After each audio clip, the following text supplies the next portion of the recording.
নমস্কার। আশা করি ভালো আছেন। সর্বদা স্বতঃস্ফূর্ত থাকার চেষ্টা করবেন। আজকের কথার মূল বিষয়বস্তু হচ্ছে স্বার্থপর মানুষ কখনো কারো আপন হয় না। হ্যাঁ বন্ধু, আজকের কথার মূল বিষয়বস্তু হচ্ছে স্বার্থপর মানুষ কখনো কারো আপন হয় না। চলুন শুরু করি।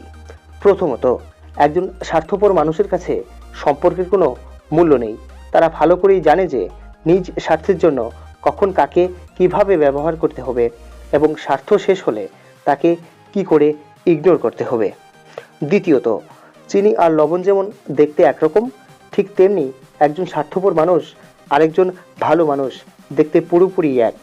চিনি আর লবণ যেমন না খেলে বোঝা যায় না যে কোনটি চিনি আর কোনটি লবণ, ঠিক তেমনি বিপদে না পড়লে বোঝা যায় না যে কে স্বার্থপর। তৃতীয়ত, মানুষের উপকার করে মনে করছো যে মহান হবে তার কাছে, তাহলে তুমি ভুল ভাবছো। স্বার্থের দুনিয়ায় স্বার্থ মিটে গেলেই তোমার মূল্য তার কাছে মূল্যহীন। চতুর্থত, নিম গাছের গোড়ায় তুমি যতই চিনি বা মধু ঢালো না কেন, তার পাতা সবসময় তেতো হবেই।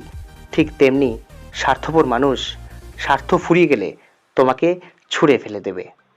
আজকের কথার মূল বিষয়বস্তুটি ছিল স্বার্থপর মানুষ কখনো কারো আপন হয় না।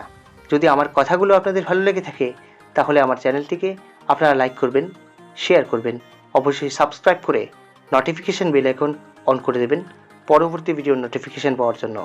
ইউটিউব প্ল্যাটফর্ম বাদে যদি আমাকে আপনারা অন্য কোনো প্ল্যাটফর্মে দেখতে চান তাহলে আমার ফেসবুক পেজ শিবাজ মোটিভেশনকে লাইক করবেন, ফলো করবেন, অবশ্যই শেয়ার করে অন্যদেরকে দেখার সুযোগ করে দেবেন।